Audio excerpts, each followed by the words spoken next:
अस्सलामुअलैकुम student. First year botany में हम आज न्यू चैप्टर स्टार्ट करेंगे। Chapter number 7 kingdom Protoctista. इसका आज हम लेक्चर नंबर 1 डिस्कस करेंगे।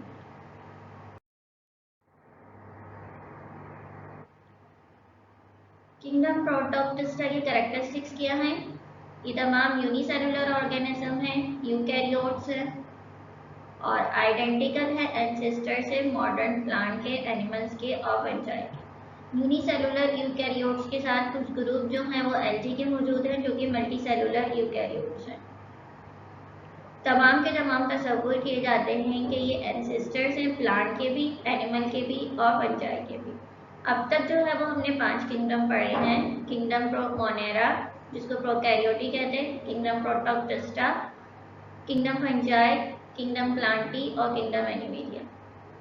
किंगडम फंजाई, किंगडम प्लांटी और एनिमेलिया के लिए ये कहा जाता है कि तमाम के तमाम जो हैं वो एक ही किंगडम से मिलकर बने हैं, मतलब इनके अबाव अजदाद जो हैं वो इस किंगडम में मौजूद है जिसको हम प्रोटोक्टिस्टा कहते हैं। और इनके लिए कहा जाता है कि ये एक रैट बैग की तरह है कि इन 3 किंगडम के अंदर जो चीज़ फिट नहीं हुई वो इस किंगडम के अंदर हमने डाल दी।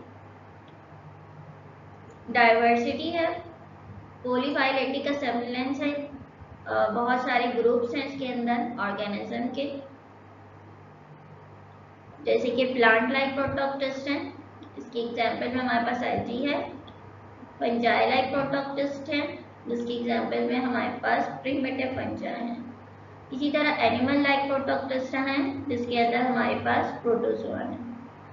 यही कहा जाता है कि एल्गी, जितने भी प्लांट हमें आज तक नजर आते हैं तमाम के तमाम एल्गी से मिलके बने हैं। इसी तरह तमाम फंजाई जितनी भी हमें नजर आती है फ्रूट्स पे, वेजिटेबल पे लगी हुई है, तमाम की तमाम जो है वो प्रिमिटिव फंजाई से इवॉल्व हुई है। इसी तरह एनिमल्स जो हैं वो प्रोटोजोआ से इवॉल्व हुए, इसीलिए हम इन्हें पॉलीफाइलेटिक ग्रुप कहते हैं। तो यहाँ प्लांट लाइक प्रोटोक्टिस्ट है एल्गी, फंजाई लाइक प्रोटोक्टिस्ट में प्रिमिटिव फंजाई हैं और एनिमल लाइक प्रोटोक्टिस्ट में प्रोटोजोआ मौजूद है। प्लांट लाइक प्रोटोक्टिस्ट यानी एल्गी के अंदर जो ग्रुप्स हम पढ़ेंगे वो 3 एग्जाम्पल है हमारी बुक में। पहली क्लोरेला, सेकंड अल्वा और थर्ड में हमारे पास यूग्लिना है।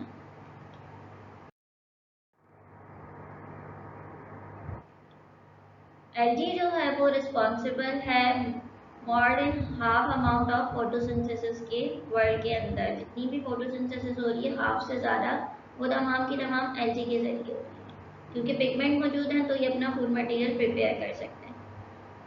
प्रीवियसली जो है वो एल्गी को प्लांट कहा जाता था क्योंकि इसके पास सेल वॉल मौजूद है और क्लोरोफिल ए मौजूद है एसेसरी पिगमेंट के तौर पर। यानी इस पिगमेंट के जरिए जो है लाइट एनर्जी को कैप्चर करेंगे और कन्वर्ट करेंगे केमिकल एनर्जी में, और ये तमाम प्रोसेस कहलाएगा फोटोसिंथेसिस। सेल मेम्ब्रेन के अराउंड एक वॉल मौजूद है जिसको हम सेल वॉल कहते हैं।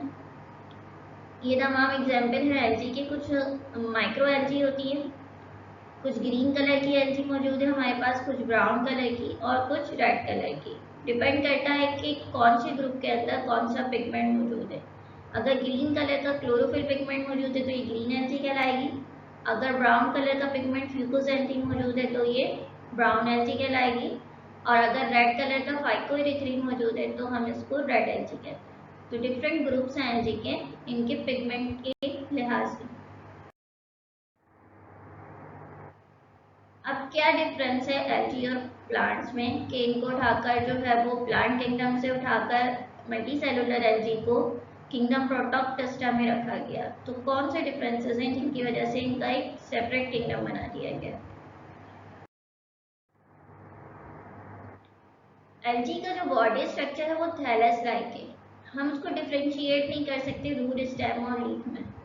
तमाम स्ट्रक्चर जो है ना उसका इस तरह शीट लाइक होगा, थैलस लाइक होगा, जबकि प्लांट के अंदर वो प्रॉपर डिफ्रेंशिएशन है रूट में, स्टेम में और लीफ में। तो यहाँ बॉडी स्ट्रक्चर 3 में कंप्राइज हो रहा है, स्टेम, रूट और लीव्स, और यहाँ कोई डिफ्रेंशिएशन ही नहीं है इन रूट, स्टेम, लीफ में। तो ये तमाम स्ट्रक्चर हम कहते हैं कि ये थैलस लाइक स्ट्रक्चर है। एक्वेटिक ऑर्गेनिज्म है, पानी में पाए जाएंगे ये, और ये जो है वो टेरेस्टेरियन है, तमाम की तमाम सॉइल में पाए जाएंगे। एल्गी इक्वेटिक है, मरीन वाटर में भी पाई जाएगी और फ्रेश वाटर में भी। प्लांट जो है वो सॉइल के अंदर ग्रो करेंगे, मगर प्लांट के कुछ ग्रुप्स हमने पढ़े हैं कि वो जो है वाटर में पाए जाते हैं, जिनको हम हाइड्रोफाइट्स कहते हैं। अब अगर हम इनके सेल का स्ट्रक्चर देखें तो इनके सेल के अंदर एक ही तरह के टिश्यूज मौजूद हैं जो कि पैरेंकाइमा टिश्यूज हैं। इनकी तमाम बॉडी पैरेंकाइमा से मिलकर बनी है। जबकि प्लांट्स के अंदर जो है वो कंडक्शन के लिए जाइलम और फ्लोएम के टिश्यूज मौजूद है। जाइलम वाटर को कंडक्ट करने का फंक्शन परफॉर्म करेंगे और फ्लोएम का फंक्शन क्या है कि ये फूड मटेरियल को ट्रांसपोर्ट करेंगे। तो अगर हम सेल का इंटरनल स्ट्रक्चर देखें इसकी एनाटॉमी देखें तो पूरी बॉडी जो है वो एक ही तरह के सेल से मिलकर बनी है, जिनको हम पैरेंकाइमा सेल कह रहे हैं। अब यहाँ वाटर कैसे इंटर होगा? डिफ्यूजन के जरिए वायर के हाई कंसेंट्रेशन से लो कंसेंट्रेशन की तरफ मूव करेगा। यहाँ जो है वो स्पेशल कंडक्टिंग टिश्यूज मौजूद हैं, जिनको हम जाइलम और फ्लोएम कह रहे हैं। जाइगोट जो है वो प्रोटेक्टेड नहीं है पेरेंट बॉडी से, क्योंकि पानी में रह रहे हैं, किसी सबस्ट्रेटम से अटैच भी होंगे, अटैच होल्ड पास के जरिए होंगे। तो जब ये पानी में रहेंगे तो ये अपने गैमेट्स को पानी में ही रिलीज कर देंगे। अब ये पानी में ही रिलीज हो जाएंगे, गैमेट स्विम होंगे, तो ये किसी भी रॉक पे या किसी भी सरफेस के ऊपर फ्यूज होकर जाइगोट बना देंगे। तो ये जाइगोट जो है वो पेरेंट बॉडी के अंदर नहीं बनेगा इनका, जबकि यहाँ जो है वो जाइगोट पेरेंट बॉडी से प्रोटेक्टेड होगा। फीमेल रिप्रोडक्टिव ऑर्गन आपको याद हो तो उसको ओवरी कहते हैं। गैमेट्स की जब फ्यूजन होगी तो वो इस ओवरी के अंदर ही होगी, तो यही जाइगोट बनेगा। तो यहाँ जाइगोट जो है वो प्रोटेक्टेड हो रहा है पेरेंट बॉडी से। और यहाँ क्या हो रहा था कि गैमेट्स रिलीज होगा बॉडी से, रिलीज होने के बाद किसी सबस्ट्रेटम पे जाके इन्होंने फ्यूज होने के बाद जाइगोट बना लिया और वो फिर किसी सबस्ट्रेटम पे जाके अटैच होगा। तो यहाँ जाइगोट प्रोटेक्टेड नहीं है और यहाँ पेरेंट बॉडी के अंदर ही जाइगोट बनेगा। गैमेट्स जो है वो कवर नहीं होंगे स्टेराइल लेयर से। अगर ये एक गैमेट सेल है तो इसके अराउंड जो है वो इस तरह की एक लेयर नहीं मौजूद होगी, ये लेयर इनके अंदर एब्सेंट होगी, सिर्फ सिंगल गैमेट सेल मौजूद होगी। और यहाँ पर क्या होगा कि गैमेट्स के अराउंड जो है वो स्टेराइल लेयर मौजूद होगी। इस स्टेराइल लेयर का फंक्शन क्या है कि ये इन ऑर्गेनिजम्स को या इन गैमेट्स को ड्राई होने से बचाती है। क्योंकि ये सॉइल के अंदर रह रहे हैं तो सॉइल के अंदर टेम्परेचर ज़्यादा भी होता है और कम भी होता है। तो जब ज़्यादा होगा तो इनको ड्राई होने के चांसेस इनके बढ़ जाएंगे। तो इसलिए इनके रिप्रोडक्टिव ऑर्गन के अराउंड एक लेयर मौजूद है जो इनको ड्राई होने से बचा रही है, और इनके रिप्रोडक्टिव ऑर्गन के अराउंड ये लेयर मौजूद नहीं होती। एम्ब्रियोजेनेसिस का प्रोसेस नहीं होगा इनके अंदर ट्रू, यानी गैमेट्स फ्यूज होंगे, फ्यूज होने के बाद जाइगोट बनाएंगे और ये जाइगोट कन्वर्ट हो जाएगा एम्ब्रियो में। एम्ब्रियो से जो है वो सीड में नए प्लांट में कन्वर्ट हो जाएगा एल्गी के अंदर। तो ये प्रोसेस जो है वो ट्रू एम्ब्रियोजेनेसिस नहीं कहलाता।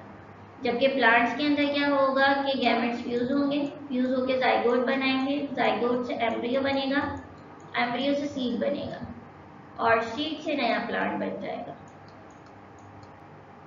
तो ये प्रोसेस कहलाता है ट्रू एम्ब्रियोजेनेसिस का।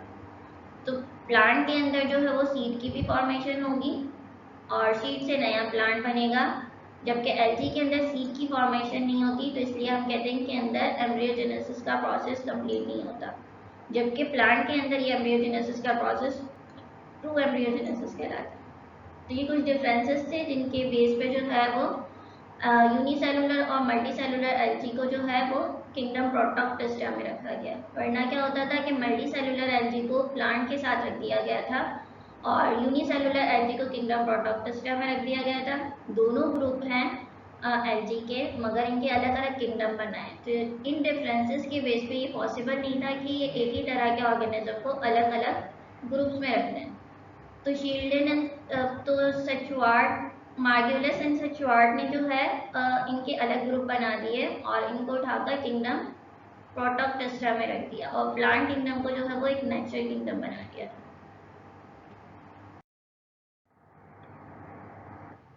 क्लोरेला पढ़ेंगे सबसे पहले हम। क्लोरेला जो है वो फ्रेश वाटर एल्गी है, फ्लोटिंग कंडीशन में पाई जाएगी पॉन्ड्स के अंदर, पूल्स के अंदर और डिचेस के अंदर। यूनिसेलुलर एलजी है, एक सिंगल सेल पे इसकी बॉडी कंप्राइज हुई है। सेल जो है वो यूनिसेलुलर है, स्फेरिकल है, सॉलिडरी है, कॉलोनी नहीं बना रही, हर सेल अलग अलग मौजूद है।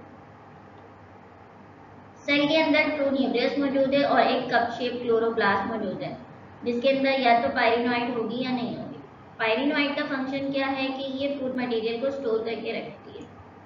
यहाँ पर देखिए ये सिंगल सेल है, ये इसकी सेल वॉल है, सेल मेम्ब्रेन है इनर साइड पे, यहाँ साइटोप्लाज्म मौजूद है और ये क्लोरोप्लास्ट है। ये क्लोरोप्लास्ट कहते हैं कि क्लोरेला का कप शेप होता है, तो ये कप शेप क्लोरोप्लास्ट हो गया। ये पायरिनोइड है, पायरिनोइड जो है वो स्टोर करके रखेगी फूड मटेरियल को और फूड मटेरियल स्टोर होगा स्टार्च के फॉर्म में, यानी ग्लूकोज की यूनिट्स जो है वो कंबाइन होती जाएंगी और कंबाइन होकर एक बड़ा पॉलीमर बना लेंगे जिसको हम स्टार्च कह रहे हैं। यूकैरियोटिक ऑर्गेनिज्म है, तो यहाँ पर आपको न्यूक्लियस भी नजर आ रहा है, न्यूक्लियोलस भी नजर आ रहा है। रिप्रोडक्शन का प्रोसेस कैसे होगा इनके अंदर कि ये रिप्रोड्यूस करते हैं एप्लानोस्पोर से। एप्लानोस्पोर को हम कहते हैं कि ये नॉन मोटाइल स्पोर्स हैं। ये सेल का स्ट्रक्चर है, इसके अंदर बहुत सारे स्पोर्स मौजूद हैं जो कि तमाम के तमाम नॉन मोटाइल स्पोर्स हैं। फर्स्ट स्टेप में जो है वो प्रोटोप्लाज्म डिवाइड होगा, 8 to 16 डॉटर सेल या प्रोटोप्लाज्म बना लेगा। एक सिंगल सेल है, इसके अंदर सिंगल न्यूक्लियस मौजूद है, न्यूक्लियस के अराउंड साइटोप्लाज्म मौजूद है। अब ये जो न्यूक्लियस है ये इसका डुप्लीकेट होगा, 8 कॉपीज बना लेगा। 8 कॉपीज कैसे बनाएगा कि पहले एक सिंगल सेल जो है वो डिवाइड होगा 2 में, यानी इसका न्यूक्लियस जो है वो 2 में डिवाइड हुआ, डुप्लीकेट हुआ। अब हर न्यूक्लियस जो है वो डिवाइड होकर 4 कॉपीज बना देगा। तो ये 4 कॉपीज बन रही हैं, फिर ये दोबारा 4 कॉपीज बनेंगी। इधर डिवीजन को प्रॉपर नहीं दिखाया हुआ, तो इस वाली पिक्चर के अंदर प्रॉपर डिवीजन दिखाई हुई कि 4 सेल बन गए। इस तरह जो है वो या तो 8 सेल बनेंगे एक सिंगल सेल से, अब यही 8 सेल अगेन डिवाइड होंगे तो ये 16 सेल की फॉर्मेशन कर देंगे। न्यूक्लियर मटेरियल इसका सबसे पहले डुप्लीकेट होगा, अपनी कॉपी बनाएगा, डुप्लीकेट कॉपी बनाएगा। अब हर कॉपी डिवाइड होकर जो है वो नया सेल बनाएंगे और फिर ये डिवाइड होकर 4 सेल बनाएंगे और फिर इसी तरह ये 4 सेल अगेन डिवाइड होंगे तो ये 8 सेल बनाएंगे, 8 से 16 बनते जाएंगे। हर सेल के अंदर जो है वो एक न्यूक्लियस नजर आ रहा है आपको, साइटोप्लाज्म नजर आ रहा है इसका और मेम्ब्रेन मौजूद है। किसी किस्म का कोई फ्लैजिला नहीं है, तो इसलिए हम इसको कहते हैं कि ये नॉन मोटाइल स्पोर्स है।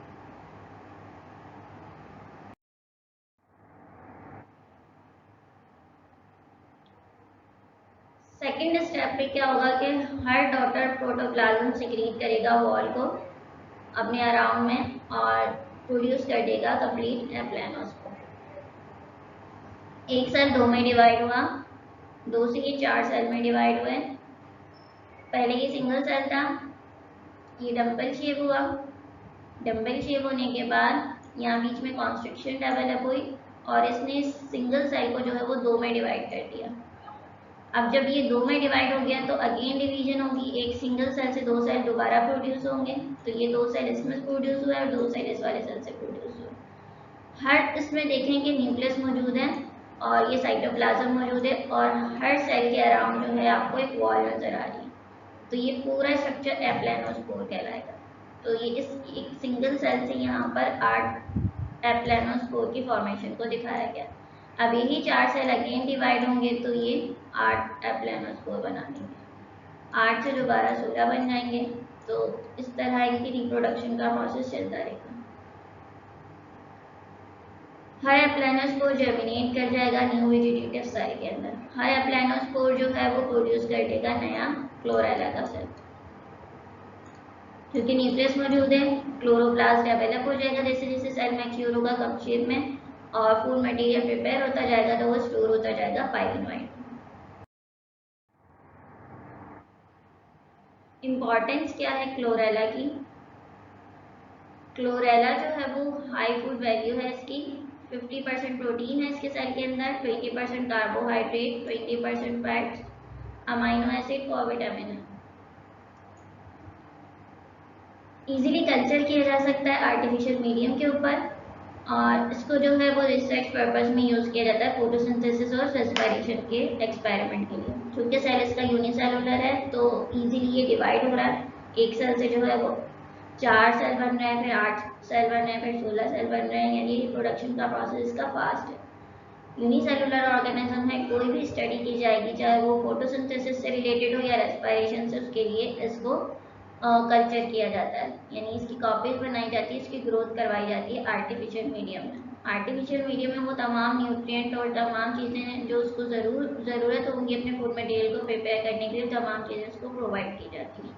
अगर एक सिंगल सेल उठाकर देखें तो उसके अंदर प्रोटीन का भी अमाउंट मौजूद है, कार्बोहाइड्रेट भी है, फैट्स भी है, अमीनो एसिड भी है और विटामिन भी। प्रोटीन का अमाउंट ज़्यादा है इसलिए प्रोटीन सप्लीमेंट के तौर पर यूज़ किया जाता है।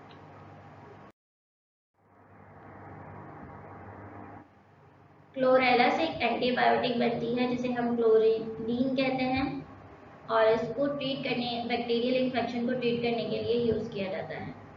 ये एक एंटीबायोटिक है जो क्लोरेला से मिलकर बनी है और इसका नाम क्लोरिडीन है। एंटीबायोटिक का फंक्शन क्या है कि ये किल कर देगी या डेड कर देगी माइक्रो ऑर्गेनिजम्स को जो इसको अफेक्ट कर रहे हैं सेल को। तो अगर बैक्टीरिया का इन्फेक्शन होगा किसी भी सेल के अंदर तो ये एंटीबायोटिक जो है वो इसके असरात को ख़त्म कर देगी।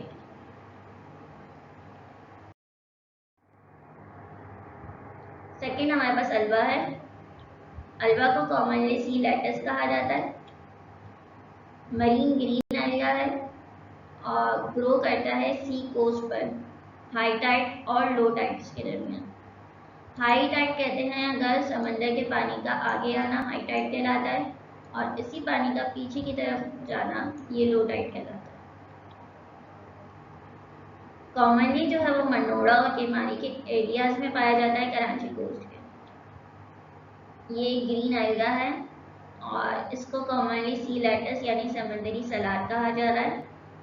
अटैच हुआ हुआ ये रोप से और फ्री फ्लोटिंग फॉर्म में मौजूद होगा, यानी इसका थैलस जो है वो फ्लोटिंग कंडीशन में मौजूद होगा पानी के अंदर।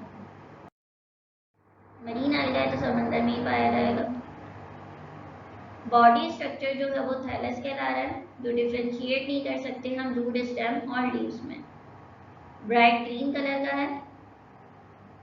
थैलस जो है वो इनलोंगेटेड है, ब्लेड लाइक है और ग्रो करेगा 30 सेंटीमीटर लॉन्ग तक। अटैच होगा सबस्ट्रेटम से रॉक्स, सबस्ट्रेटम पे यानी रॉक पे। इसके पास थ्रेड लाइक स्ट्रक्चर है जिनको हम होल्ड फास्ट कह रहे हैं। ये थैलस लाइक स्ट्रक्चर है, ग्रीन कलर का है, कोई डिफ्रेंशिएशन नहीं है यहाँ पे रूट, स्टेम और लीफ में। यहाँ पर जो है वो स्ट्रक्चर मौजूद है, होल्ड फास्ट मौजूद है जिसके ज़रिए जो है ये सबस्ट्रेटम से या रॉक से अटैच हो जाएगा। अब ये जो थैलस है वो 30 सेंटीमीटर लॉन्ग हो सकता है इसका।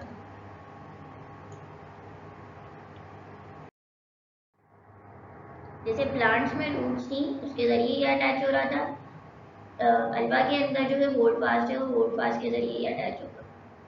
क्रॉस सेक्शन यानी कि अगर हम इसके थैलस को कट करके देखें, इसका पीस कट करें, इसका सेक्शन काटें तो हमें दो लेयर्स ऑफ सेल नज़र आएंगे।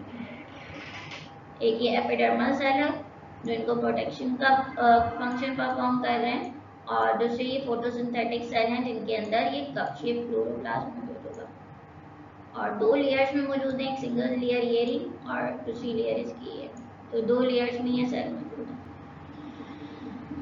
थैलस जो है वो दो डिफरेंट फेजेस पे कंप्राइज होगा। एक स्पोरोफाइट है, स्पोरोफाइट में 26 क्रोमोसोम है जो कि डिप्लॉयड नंबर में है, जबकि गैमेटोफाइट में जो है वो क्रोमोसोम का नंबर 13 है और इसको हम हैप्लॉइड कंडीशन कहते हैं। यहाँ क्रोमोसोम का नंबर डबल है, 13 को आप मल्टीप्लाई करें 2 से तो 26 आएंगे, तो ये कंडीशन कहलाएगी डिप्लॉयड। अगर क्रोमोसोम का नंबर हाफ होगा, रिड्यूस कर दें 26 को डिवाइड कर दें 2 से, तो ये हैप्लॉइड कंडीशन आ जाएगी। सबसे पहले हम सेल डिवीजन की टाइप्स को देखेंगे। तो दो तरह की डिवीजन होती है हमारे पास सेल की, एक माइटोसिस है, दूसरा मियोसिस है। माइटोसिस के अंदर जो है वो एक सिंगल सेल डिवाइड हो रहा है टू डॉटर सेल्स में, दो में डिवाइड हो रहा है। मियोसिस के अंदर जो है वो एक सिंगल सेल जो है वो 4 डॉटर सेल में डिवाइड हो रहा है।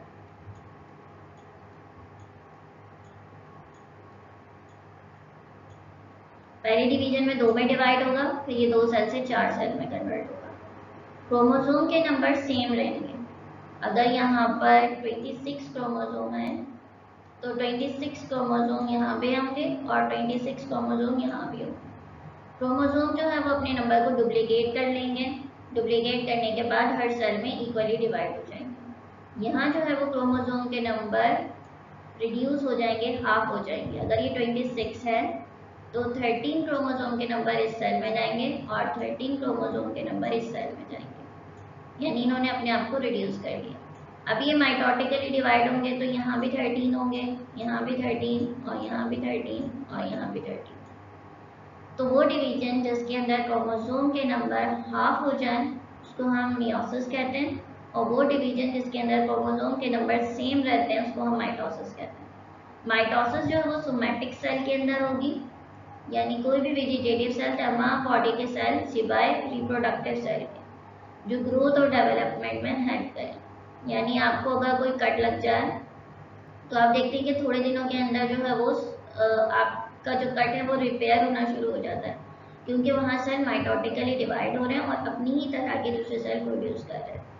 मियोसिस में क्या होगा कि मियोसिस जो है वो उन सेल्स के अंदर होगी जहाँ गैमेट्स की फॉर्मेशन होगी, यानी रिप्रोडक्टिव सेल के अंदर मियोसिस का प्रोसेस होगा। तो जब भी कभी माइटोसिस का लफ्ज आएगा तो आपको ये बात ध्यान में रखनी कि क्रोमोसोम के नंबर सेम रहेंगे, और मियोसिस का वर्ड आएगा तो क्रोमोसोम के नंबर हाफ हो जाएंगे। जैसे अगर कोई डिप्लॉयड सेल था, डबल नंबर ऑफ क्रोमोसोम थे, 2n नंबर थे।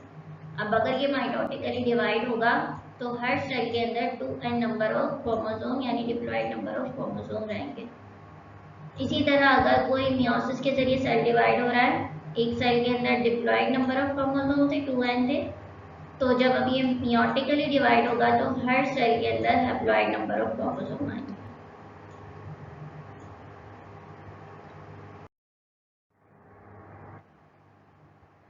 डायग्रामेटिक लाइफ साइकिल है अल्बा की। ये एक स्पोरोफाइट है, वो प्लांट बॉडी जो स्पोर्स की फॉर्मेशन करती है उसको हम स्पोरोफाइट कहते हैं। यहाँ पर क्रोमोसोम का नंबर 2n लिखा हुआ है, यानी ये डिप्लॉयड है, यानी यहाँ पर क्रोमोसोम के नंबर 26 हैं, 13 प्लस 13। अब ये जो अल्वा है इसकी तमाम बॉडी के अंदर एबिलिटी है कि ये स्पोर की फॉर्मेशन कर सकती है। तो इस तमाम थैलस के अंदर जो है वो बहुत सारे स्पोरेंजिया मौजूद है, और हर स्पोरेंजिया के अंदर जो है वो स्पोर की फॉर्मेशन होगी। तो ये स्पोरेंजिया इसका एक पार्ट का जो है वो सेक्शन दिखाया गया है, जिसके अंदर आपको बहुत सारे स्पोरेंजिया नजर आ रहे हैं, और हर स्पोरेंजिया से जो है वो स्पोर रिलीज हो रहे हैं, और ये स्पोर जो है वो क्वाड्रिफ्लैजिलेटेड जू स्पोर कहलाते हैं। क्वाड्री का लफ्ज इसलिए यूज किया गया है क्योंकि यहाँ पर 4 फ्लैजिला मौजूद है। 4 फ्लैजिला के मौजूद होने की वजह से हम इसको कह रहे हैं क्वाड्रिफ्लैजिलेटेड जू स्पोर। यहाँ जो है क्रोमोसोम का नंबर 2n था, अब यहाँ पर अगर गौर करें तो क्रोमोसोम का नंबर n हो गया है, यानी यहाँ पर जो है वो मियोसिस का प्रोसेस हुआ। मियोसिस हमने पढ़ा था कि वो सेल डिवीजन की टाइप है जो क्रोमोसोम के नंबर को हाफ कर देती है, यानी यहाँ अगर सेल के अंदर 26 क्रोमोसोम थे तो यहाँ पर आने के बाद क्रोमोसोम का नंबर 13 हो गया। अब ये ज़ूस्पोर जो है वो स्विम करेंगे वाटर के अंदर, फिर किसी सबस्ट्रेटम पे जाके अटैच हो जाएंगे। अटैच होने के बाद क्या होगा, ये अपने फ्लैजिला को लूज कर देंगे। लूज करने के बाद अब इनके अंदर माइटोसिस की डिवीजन होगी, सेल डिवाइड होंगे। अब अगर 13 क्रोमोसोम के नंबर यहाँ थे तो 13 क्रोमोसोम के नंबर यहाँ हैं, मगर अब जो है ये प्लांट बॉडी जो प्रोड्यूस करेंगे वो कहलाएगी गैमेटोफाइट, यानी अब जो थैलस प्रोड्यूस हो रहा है उसके अंदर गैमेटेंजिया या गैमेट्स की फॉर्मेशन होगी। तो अब ये जो है इनका फ्लैजिला डिटैच हो गया है, उसके बाद सेल के अंदर डिवीजन हो रही है। डिवीजन होने के बाद इन्होंने दोबारा से किसी सबस्ट्रेटम पर रॉक पर अटैच होकर एक नया थैलस प्रोड्यूस कर लिया जो कहला रहा है अल्फा का गैमेटोफिटिक थैलस। गैमेटोफिटिक थैलस में भी यही एबिलिटी है कि हर थैलस में जो है हर सेल जो है वो गैमेटेंजिया की फॉर्मेशन करेगा। एक सिंगल सेल का अगर हम स्ट्रक्चर देखें तो यहाँ गैमेटेंजिया के अंदर गैमेट्स की फॉर्मेशन हो रही है, मगर अब की बार जो गैमेट्स प्रोड्यूस हो रहे हैं वो बाइफ्लैजिलेटेड गैमेट्स हैं, यानी हर गैमेट के अंदर 2 फ्लैजिला मौजूद हैं।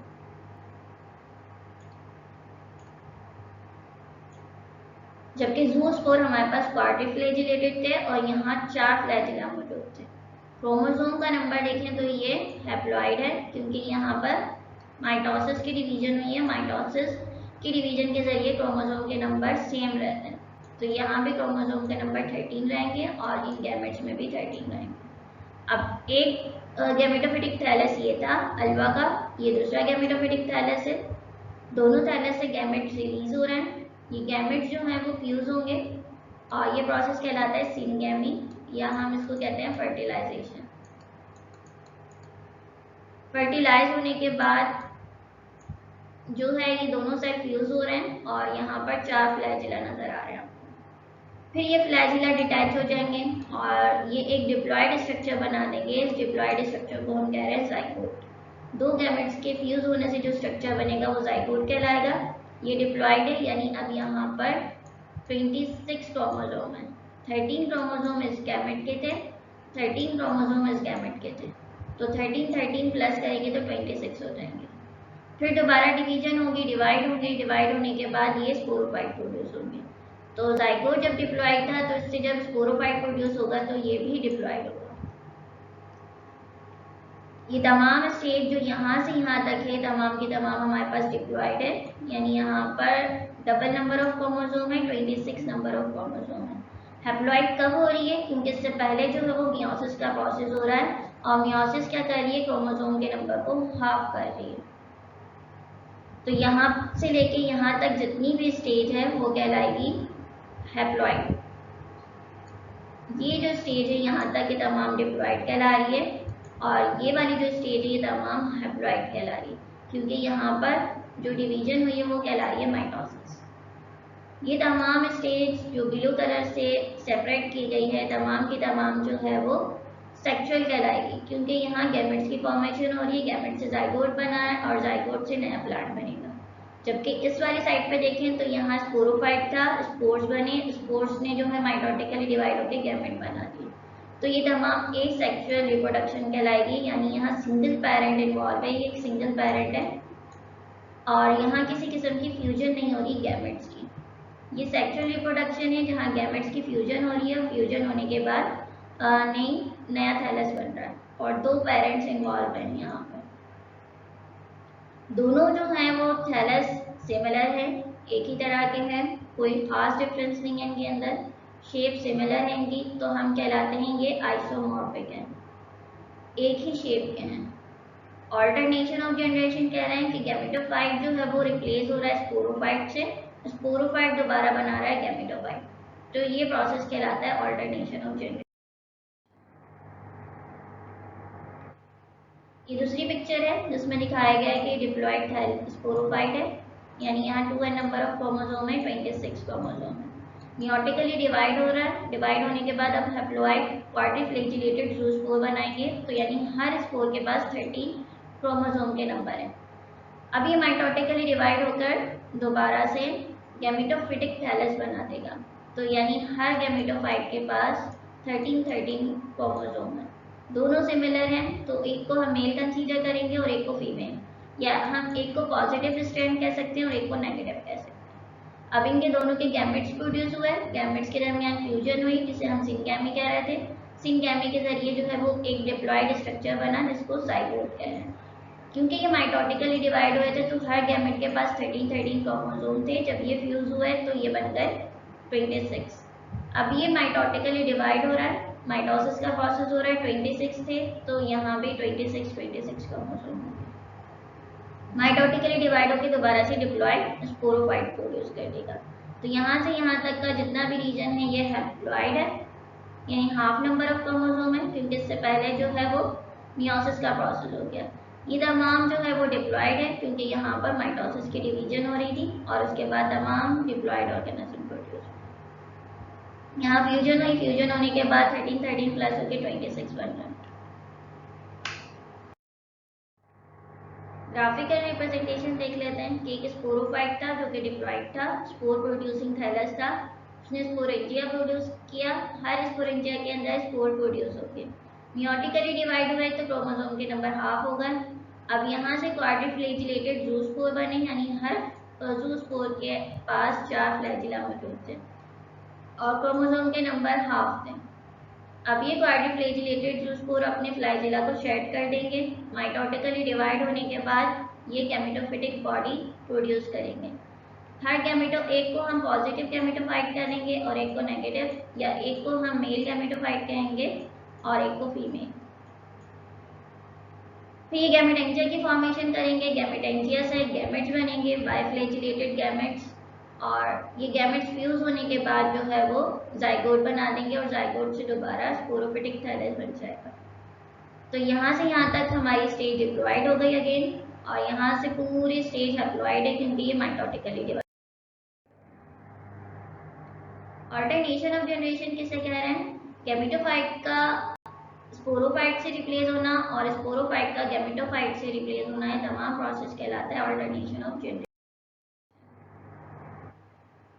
आइसोमॉर्फिक ऑल्टरनेशन ऑफ जनरेशन किसे कहते हैं? अल्वा के अंदर 2 फेजेस हैं लाइफ साइकिल के, और एक जो फेज है हम उसको स्पोरोफाइट कह रहे हैं, जो कार्डियोफ्लैजिलेटेड जो स्पोर प्रोड्यूस कर रहा है। गैमेटोफाइट है जो गैमेट्स प्रोड्यूस कर रहा है। दोनों स्पोरोफाइट और गैमेटोफाइट सिमिलर हैं अपीयरेंस में, एक ही तरह के थैलस प्रोड्यूस कर रहे थे, तो इसलिए हमने इनको आइसोमॉर्फिक कहा। अब स्पोरोफाइट जो है वो गैमेटोफाइट को प्रोड्यूस करेगा और गैमेटोफाइट जो है वो स्पोरोफाइट को प्रोड्यूस करेगा, और ये दोनों जो है एक दूसरे से ऑल्टरनेट हो जाएंगे।